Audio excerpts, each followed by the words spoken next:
Tân ar y Comin gan Llew Jones, Pennod 2.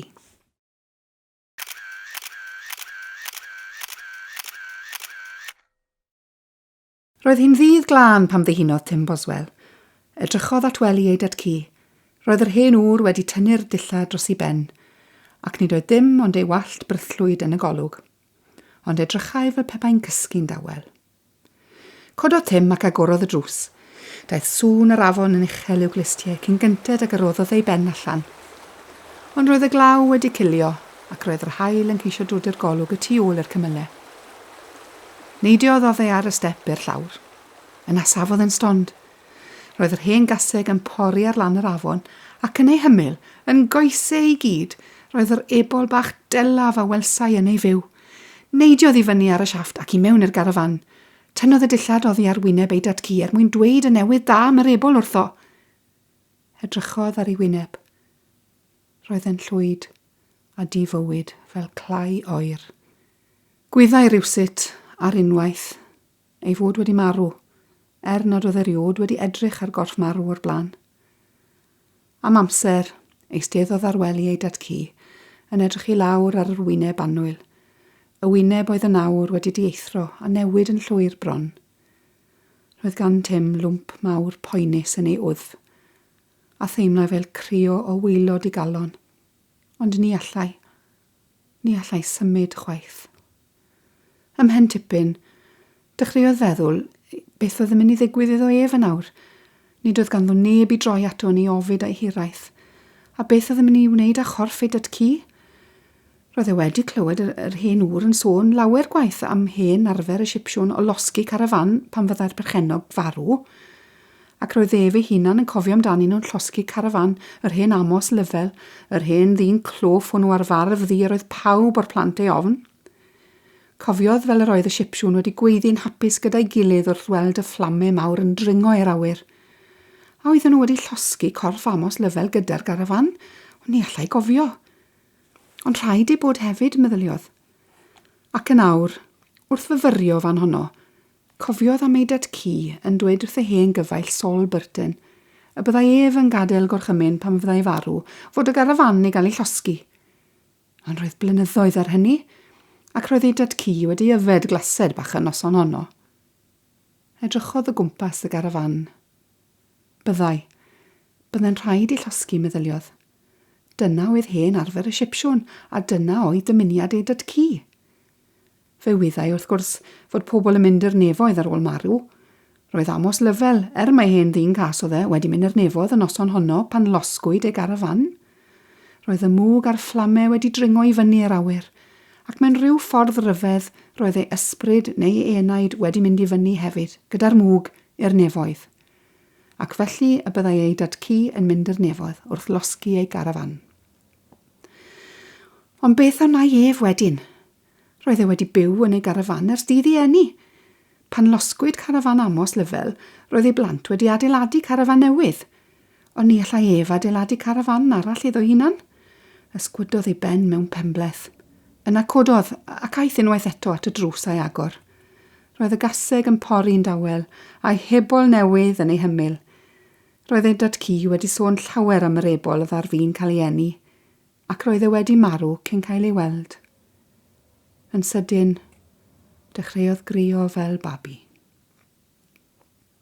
Aeth awr heibio, ni ddwy.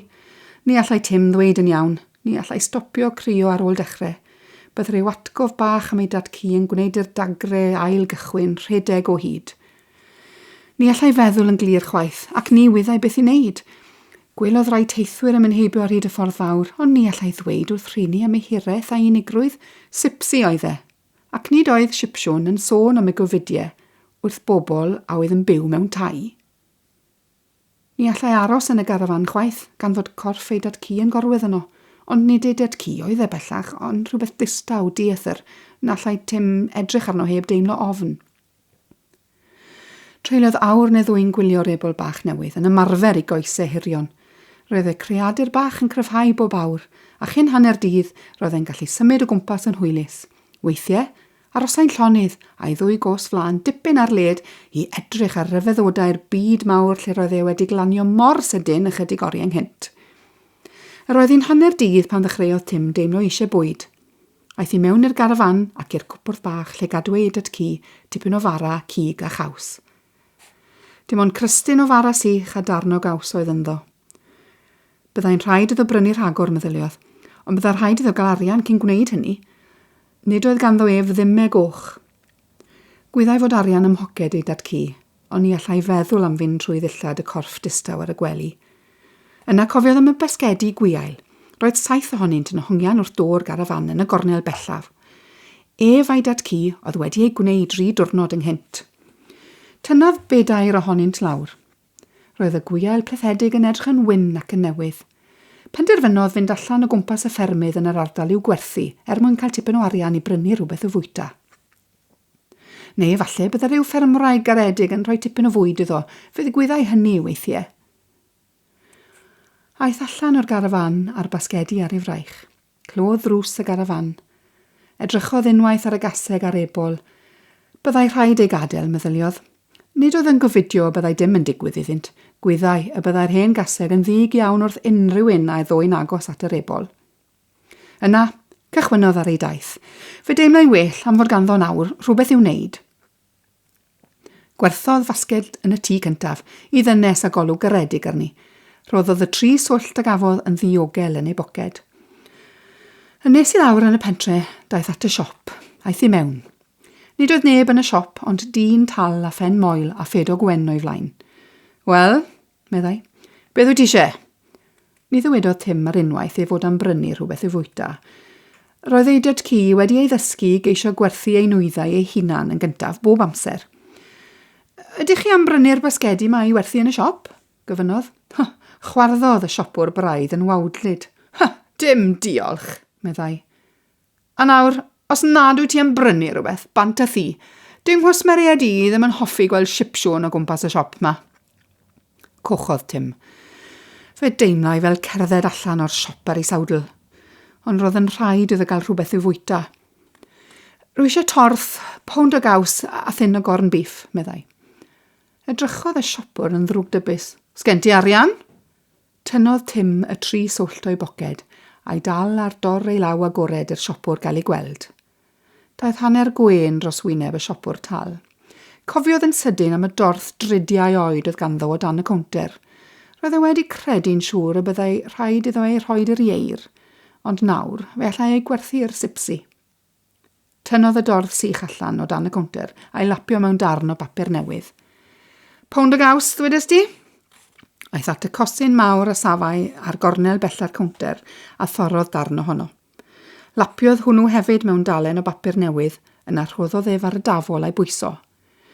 Mae'r darn yna owns a hanner dros y pound, meddai'r siopwr. Pe bai am pwyso'r caws heb y papur, meddylio Tim, ni fyddai'n fwy na ffownd, ond ni ddywedodd air yn uchel. 2 swllt, 9 a 10, meddai'r siopwr, ar ôl tynnu tin o gorn beef i lawr o'r Celf y tu ôl iddo. Aeth Tim allan o'r siop a'r dorth, y caws a'r corn beef yn un o'r basgedi, a cherddodd i lawr y ffordd. Roedd e'n hoff iawn o gaws, ac roedd meddwl am gael tipyn gyda darn o fara ffres yn tynnu dŵr o'i ddannedd, aeth yn ôl i gyfeiriad y tir Comin ar garafan. Ond wrth fynd, gwelodd lôn gul yn arwen i'r chwith oddi ar y ffordd fawr. Aeth i lawr y lôn am dipyn, nes dod at garreg wen fawr yn y clawdd. Eisteddodd ar y garreg, a thynnodd y dorth, y caws a'r cig allan o'r fasged. Tynnodd gillell o'i boced a thorodd ddarn mawr o'r dorth. Gwelodd yn awr ei bod yn hen dorth a dechreuodd y regu'r siopwr dan ei anadl. Ond yr oedd digon o eisiau bwyd arno a chyn pen winc roedd e wrthi'n cnoi'r bara a chaws ac yn cael y cyfan yn flasus iawn. Fe gadwodd y tin cig, fe gai fwyta tipyn o hwnnw i swper, meddyliodd. Wrth fwyta, dechreuodd feddwl i ble roedd y lôn yn man arwen. Ni allai gofio ei fod wedi bod ar hyddi ar blaen. Rhaid i bod yn arwen i ryw fferm. Efallai y gallai ef werthu un arall o'i fasgedi i wraig y ffermwr. Cododd ar ei draed, a chan ddal i gnoi'r darn olaf o'r bara a chaws, dechreuodd gerdded i lawr y lôn. Ar ôl y storm y noson cynt, roedd dail yr hydref wedi cwmpo ar hyd y lôn i gyd. Llusgai Tim ei draed trwyddynt a gwneud sŵn bach trist. Fe deimlai'n ddigalon iawn yn awr eto. Pan oedd e'n teimlo'n newynog, roedd ganddo rhywbeth i feddwl amdano heb lawr corff distaw yn y garafan. Ond nawr, ar ôl cael ei fol yn dyn, roedd yr hireth a'r unigrwydd wedi dod nôl. Byddai'n rhaid llosgi'r garafan, meddyliodd eto, gan gicio pentwr arall o ddail o dan ei draed.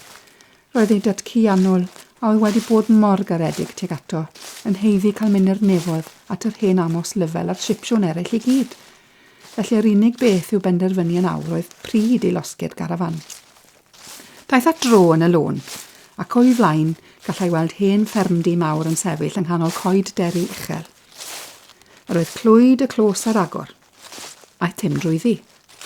Disgwyliau bob munud i glywed ci yn cyfarth arno, ond roedd pob man yn dawel fel y bedd. Safodd ar y clos am funud. Clywai'r gwynt yn cwyno yng nghanghennau hanner noeth y coed mawr. Ond nid oedd unrhyw sŵn arall. Roedd y ffermdy'n wag. Aeth at y ffenest i edrych mewn. Dim llenni, dim dodrefn, mae hyd yn oed bictiwr ar y muriau. Cerddodd o gwmpas y ffermdy gwag. Y tu ôl i'r tŷ gwelodd yr ydlan a'r sied wair. Roedd yr heini'n wag hefyd. Yn ymyl yr ydlan, yr oedd berllan. Synodd weld fod ei geiniau o afalau melyn a choch ar y coed yno, ac roedd mwy fyth ar lawr y bellan ar ôl y storm. Wrth edrych i'r chwith tua gwaelod y clos, gallai weld adeiladau eraill y fferm. Aeth i lawr tuag atynt. Daeth at ddrws a thwll crwn ynddo. Gwthiodd ei fus i'r twll a chododd y gliciad bren tu mewn. Agorodd y drws ar unwaith.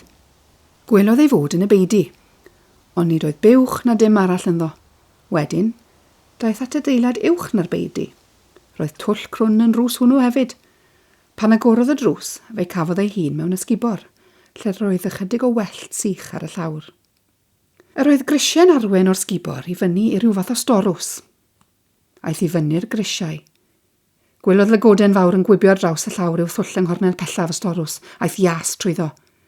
Yr oedd yn gas ganddo lygod mawr. Pan ddath e allan o'r sgubor i'r awyr agored unwaith eto, roedd e wedi penderfynu beth roedd e'n mynd i'w wneud.